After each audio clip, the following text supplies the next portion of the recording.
Hello to anyone who's still interested in watching this.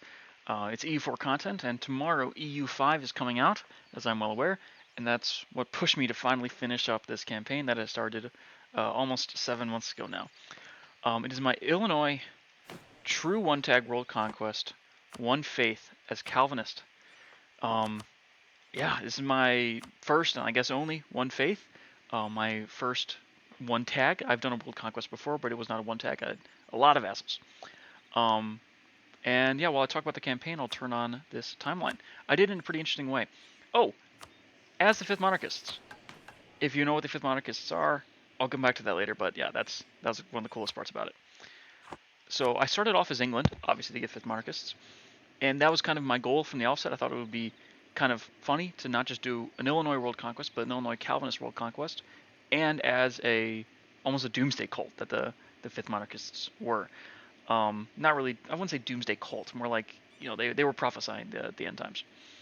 Um, yeah. So I start off as England. I got the Burgundy PU. I got France. I did the Ireland thing where you conquer all of Ireland, don't court, then get the PU.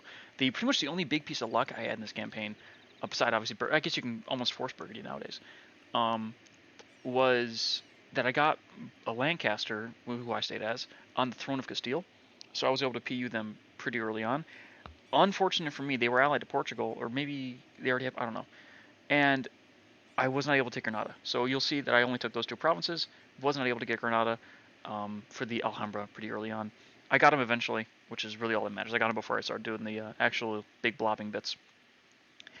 So it was a pretty standard colonial game to start off with. You do the normal things. You get your colonial range from Newfoundland, and then you go down and take the Caribbeans with the high dev provinces, and then you take Mexico. Um, yeah, and as you can see this whole time, it kind of looks like I'm focusing on Europe. My original plan was actually to go HRE Emperor, and then because I thought if I form Illinois, stay the Emperor, and then annex the Empire, that'd be kind of OP. But I realized it'd be very tough to do that as Calvinist, and I actually ended up reverting around 80 years at a certain point because I'd gone through the whole thing and I just was not able to easily make the Empire Calvinist, at least in an easier way than just conquering it. So I went back 80 years, and I decided to just not worry about the Empire. Um, and also, I'd go over 400 provinces. It was an issue. And I went back to just conquering this stuff. I think that was around here. I reverted back to like 1530 or so. Yeah, that was pretty much the only big exploit I used was save scumming. I say pretty much the only big. I think that was the only exploit I used in this whole campaign. I achieved the one faith purely with my own missionaries. I don't think any of my subjects pretty much ever converted anything. They were all colonial subjects and they don't like to convert. Um, and now around here is when I started to do the cool stuff.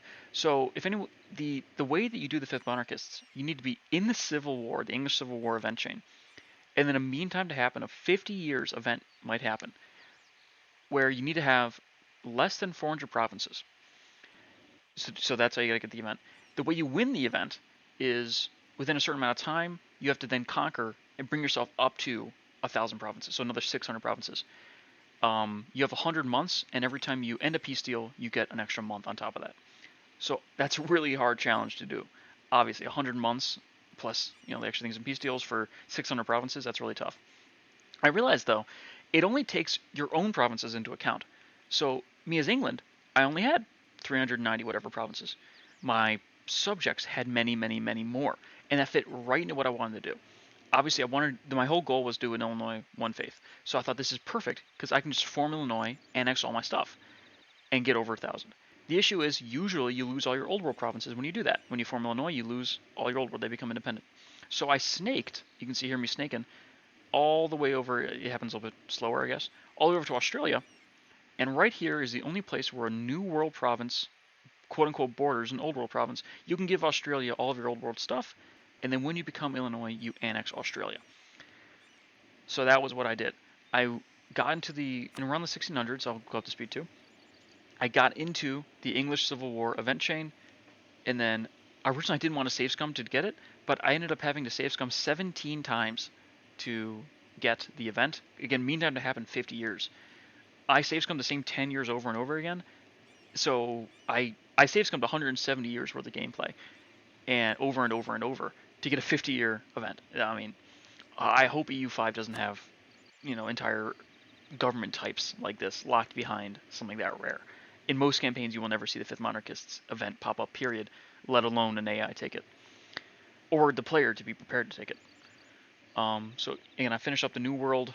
Uh, the colors are all messed up, as I'm sure people are familiar with. But I have all this South America, most of North America. I don't like the way natives are in this game. They form giant confederations that make no sense, but whatever. And you can see my snaking is continuing. I would just take provinces that border two sea tiles and then just keep going. Um, that was a lot of fun. It almost felt like actually playing um, LARPing as one of these Age of Empire. That not the game, but the age. Um, explorers taking little seaports. That was kind of fun. And then eventually I give it all over. So again, right now I'm in the thing, and I just hoped to get the Fifth Monarchist sometime in the 1600s without me having to save scum for it. But at around 1670, I made the save, and I was like, okay, I'm just going to keep playing the same 10 years over and over again until I get it. Um, that's when after 17 retakes, I got it at 17 or 1678 or 79, give or take. Go back up to speed 2. So right now I'm holding still because I know I have to sit around with less than 400 provinces. So I guess whatever total I have right now is less than 400. Um, yeah, that makes sense. But yeah, and then I give Australia enough to keep me just under 400. So I annex all of Western Europe. I'm making a bunch of money investing. At this point, money's not a thing. I could already conquer and beat anybody in the world. The issue is the modifiers. So right around here, you can see there, I should have paused a little bit sooner, but whatever. I formed the Netherlands first, which not just for LARP is Calvinists, but I'll get back to that. And then I formed Illinois. So the Netherlands give me a new mission tree, which is nice because I already finished all the important things in the English one. But they also in the mission tree are some really nice things. Number one, it it turns your fort defense guys into siege ability guys. So I got an extra 25% siege ability through that. In their ideas is another 10 siege ability. So that's 35% siege ability, which in a world conquest like this is huge. They also increase the effects of Calvinist buttons by 50%. So it turns a button that gives me plus -2 unrest to -3 unrest, which is quite a lot. An extra -1 unrest for the rest of the game was really nice. Right around here, you have to wait the full 100 months to actually get the modifiers up. So at around 100 months after the fact, you're going to see me start blobbing. I'll show you the Fifth Monarchist modifiers in a few minutes. But I start off with Africa, snake my way down to Asia, up to Russia, and then every once in a while I just do a coalition war in Europe. The biggest mistakes I made during this were, first off, I conquered most of the Ming when I did not have any admin points. I only had like 200 in the bank. It only needed like 600 with all my modifiers. I don't know why I didn't wait. But that caused basically every province in the old world and new to revolt. So I had to deal with tens of millions of rebels because of the overextension from sitting on that for months and months and months. The other part was I kept getting coalition wars, or not coalition wars. I didn't attack the coalition fast enough, and at around 1735 or so, the entire world was coalition against me, and that was kind of tough. So I had to right there. I took up Poland, which was really nice. I was able to attack one of their allies, then fight them that way. Um, but eventually, I just had to build up so many troops that I just outnumbered them, and then they outnumbered them by like 2 to 1, and then they finally gave up. The coalition, that is. Um, yeah. So I'm just conquering. At this point, I only had like 10 missionaries, but I was doing more than fast enough. It almost trivial. The colors are messed up over here, but these are parts that I annexed forever ago. It says New Holland, but it's me. The biggest issue for me was actually Indonesia and Micronesia.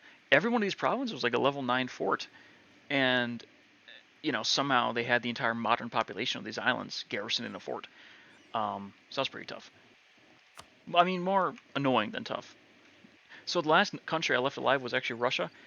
In the second to last war I had with them, they had like 250,000 troops running around, and I thought I could either deal with all those troops or just come back in 10 years. So I just came back in 10 years. So I finished the world conquest 1778, and then I had to wait for the one faith because this little province right down here, yeah, this guy, he had religious zeal from another conversion. So If it weren't for him, I could have finished the one faith in 85. I had to wait until 86 though for him.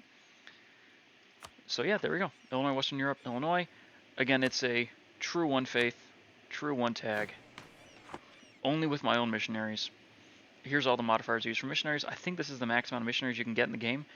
I ended up swapping around my ideas to get extra. I had humanist for the longest time to try to minimize the plus 20 unrest you get from this government type. But then I dropped humanist, so I was able to get this parliament thing here. You're not able to get this plus 1 missionary if you have humanist. Kind of convenient, yeah. 2nd July, almost ran out. These didn't matter. I had this guy right here, though, with if you are Dutch, you can see right here, he gives me an extra plus 25. And it's one of these things. The ideas are not World Conquest class ideas at all. I never had World Conquest class ideas. But plus 10 siege ability was really nice. I really liked that. And obviously I could have formed France like forever ago if I wanted, which is 1,000 times better for World Conquests. But with my unique thing with having this minus 75% CCR, I didn't need the CCR from French. And I already had all the manpower I can ever need, all the war skill cross reductions I can ever need. So that was really nice.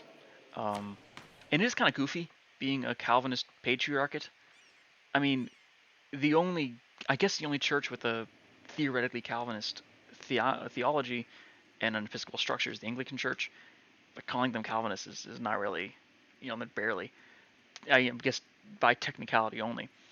So yeah, having a patriarch in charge of a the world church that's reformed is, I thought that was kind of goofy and kind of funny, worth going for.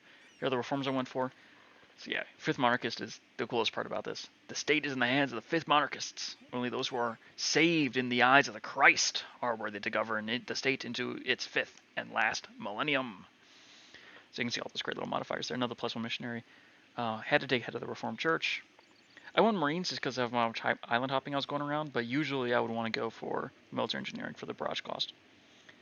There's head.